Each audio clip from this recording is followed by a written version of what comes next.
Halo teman-teman, jumpa lagi dengan saya di materi pembelajaran yang kedua ini atau pertemuan yang kedua. Kita akan membahas, ini masih bab 1 ya, mengenai kemanusiaan dan kealahan Yesus. Nah, kita mau melihat kenapa disebut sebagai kemanusiaan dan kealahan Yesus. Ternyata dalam diri Yesus itu mempunyai dua dimensi, yaitu ada dimensi kemanusiaannya dan ada dimensi kealahannya. Ya. Lalu sekarang kita mau melihat dimensi kemanusiaan sebagai makhluk ciptaan. Makhluk ciptaan ini kita mau melihat ya, dimensi kemanusiaan Yesus maksudnya ya, sebagai makhluk ciptaan. Nah, Yesus itu nenek moyangnya Yesus itu siapa? Abraham. Itu ada di Injil Matius. Nah, ini merupakan tanda-tanda atau ciri-ciri bahwa yang menyatakan bahwa Yesus itu sungguh-sungguh makhluk ciptaan Tuhan juga gitu ya. Dimensi kemanusiaan sebagai makhluk ciptaan. Jadi ini materi ini agak rumit, tetapi teman-teman yakin dan percaya bahwa teman-teman mampu dan bisa untuk memahami ya. Kita belajar bersama. Kalau nanti ada yang kurang jelas, boleh ditanyakan di Google Classroom. Di sini ya, ini semua adalah dimensi kemanusiaan sebagai makhluk ciptaan. Kemudian sekarang kita mau melihat dimensi kealahan sebagai manusia. Jadi Yesus itu juga Allah gitu loh. Ya, dalam Injil Yohanes disampaikan jelas sekali, Yesus adalah firman yang menjadi manusia.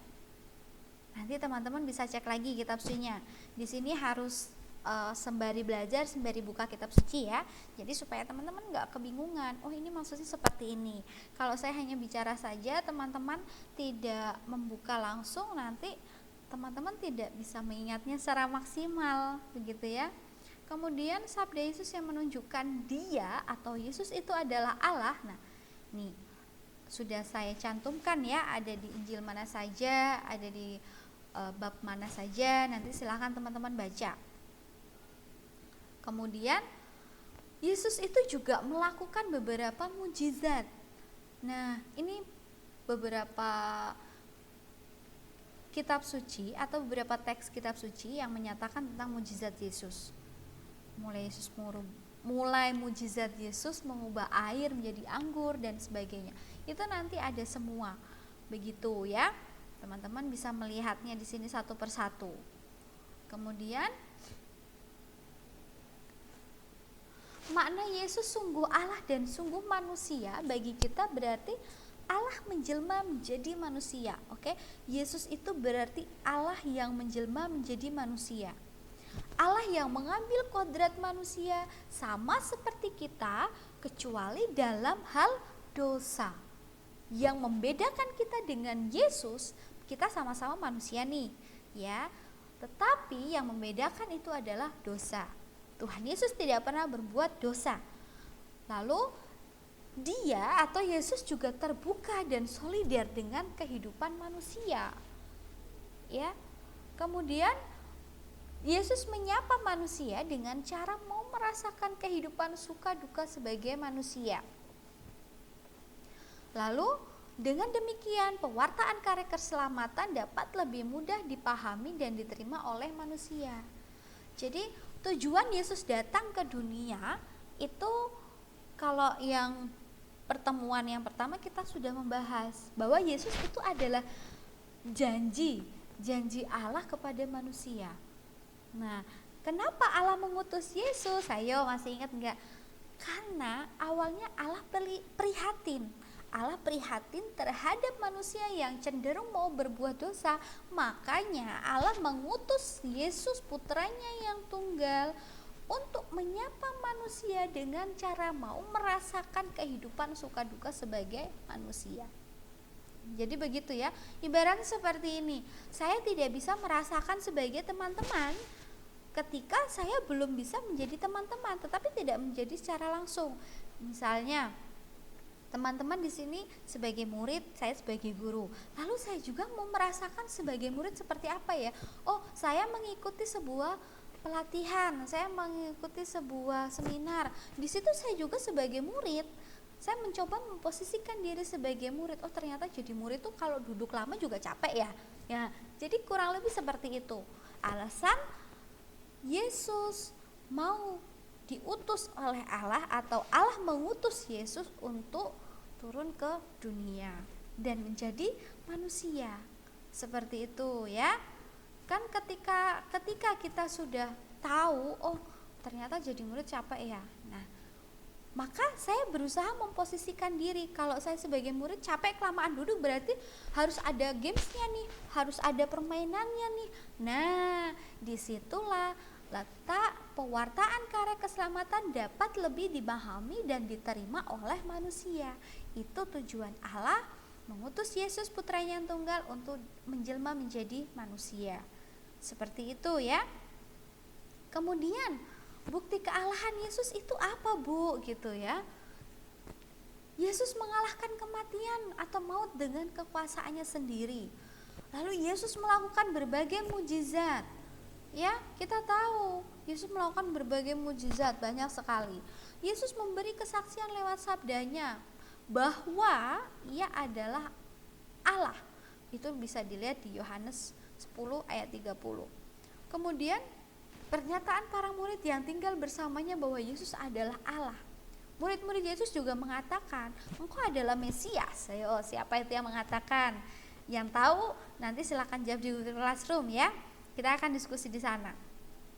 Kemudian di sini bukti kemanusiaan. Kalau ini tadi bukti kealahan ya. Bukti kemanusiaan Yesus secara fisik. Yesus dilahirkan melalui Bunda Maria, ya kan? Lalu secara fisik dia juga tumbuh, berkembang, dia juga memiliki haus. Bahkan ketika waktu detik-detik terakhir penyalipannya, Yesus menyampaikan, "Aku haus." Ya.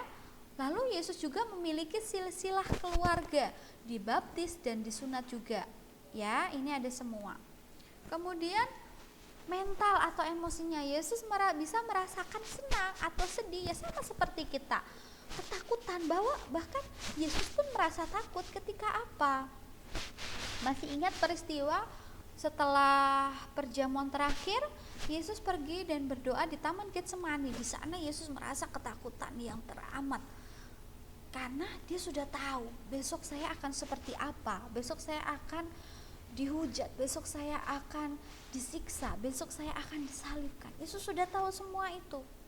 Nah, kemudian secara intelektual, ingat ketika Yesus hilang di bait Allah, Yesus berargumentasi dengan ahli Taurat dan orang Farisi. Yesus itu kemampuannya di atas anak-anak yang usianya sama seperti dia. Saat itu Yesus berumur berapa tahun? Hayo, masih ingat nggak? Masih belasan tahun ya. Yang tahu silahkan jawab lagi di Google Classroom. Saat itu Yesus dicari oleh Bunda Maria dan oleh Bapak Yosef. Tapi dia tidak tahu, dia malah santai aja, dia malah berargumen dengan ahli Taurat dan orang Farisi di situ. Anak-anak seusia Yesus itu tidak ada yang bisa seperti itu, tetapi kemampuan Yesus itu bahkan melebihi ahli Taurat dan ahli Farisi. Ya. Kemudian secara sosial, Yesus bergaul dengan semua orang, bahkan orang berdosa. Yesus mau mengunjungi siapa? Zakeus. Yesus mau berjumpa lagi dengan siapa? Orang-orang pemungut cukai dan sebagainya. Mereka semua yang berdosa. Yesus juga mengampuni siapa? Wanita penzina itu. Nah, masih ingat nggak? Ayo. Nah, itu ya.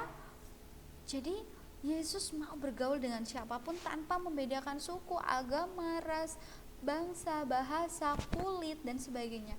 Ya, Yesus mau bergaul dengan siapapun, itu sosialnya. Lalu penjelmaan Yesus menjadi manusia mengandung beberapa makna. Yang pertama, Allah ke dunia ini dalam rupa seorang manusia yang memiliki relasi dengan Allah, manusia dan alam ciptaannya. Kemudian Allah menjadi setara dengan manusia. Allah ingin mengangkat harkat dan martabat manusia. Jelas ya?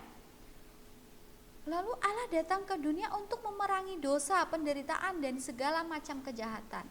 Jangan lupa, ini juga masih ada kaitannya dengan pertemuan kita yang pertama, yaitu Yesus pemenuhan janji Allah.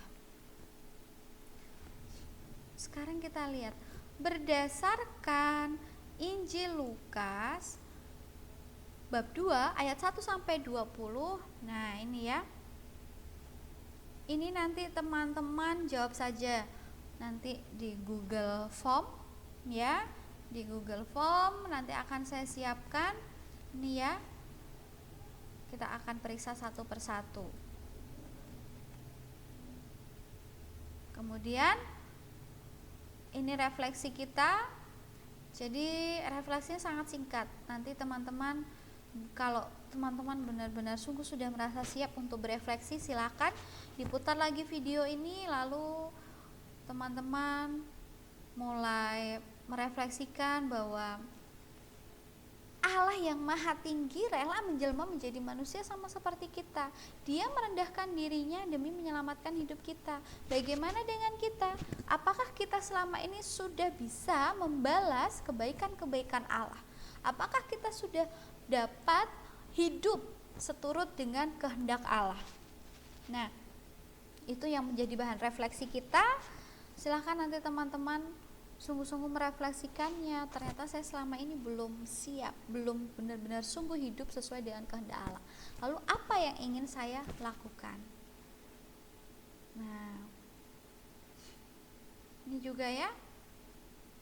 Sekarang kita melihat lagi, maukah kita bersikap rendah hati seperti Yesus? Maukah kita untuk tidak menyombongkan diri? Ya, atau kita hanya terus merasa bahwa aku lebih kaya, aku lebih hebat, aku lebih pandai. Maukah kita lebih solider dengan orang lain? Nah, mari kita renungkan bersama-sama. Kemudian silahkan teman-teman mulai mengendapkan pelan-pelan perjalanan hidup teman-teman selama ini. Bagaimana dengan diri kita masing-masing? Apakah kita sungguh-sungguh sudah menjadi anak-anak Yesus yang baik? Ya, kita sudah menjadi anak-anak Yesus yang manis, yang hidup seturut dengan kehendaknya, atau justru sebaliknya? Tuhan itu tidak pernah membenci kita. Tuhan tidak pernah namanya untuk membalas dendam kita, tapi Tuhan itu penuh kasih, Dia penuh ampun. Silahkan kita refleksikan bersama-sama. Kemudian nanti teman-teman silahkan buat refleksinya di emailkan ke saya ya, secara umum saja. Kalau tidak bisa di Google, karena ini kan menyangkut pribadi, jadi silakan teman-teman nanti sharekan saja di email saya, begitu ya. Demikian teman-teman untuk untuk pertemuan kita hari ini. Terima kasih untuk waktunya. Semoga pandemi ini segera berakhir sehingga kita boleh belajar secara tatap muka. Ya, jangan lupa untuk selalu berdoa, jaga kesehatan, dan Tuhan memberkati.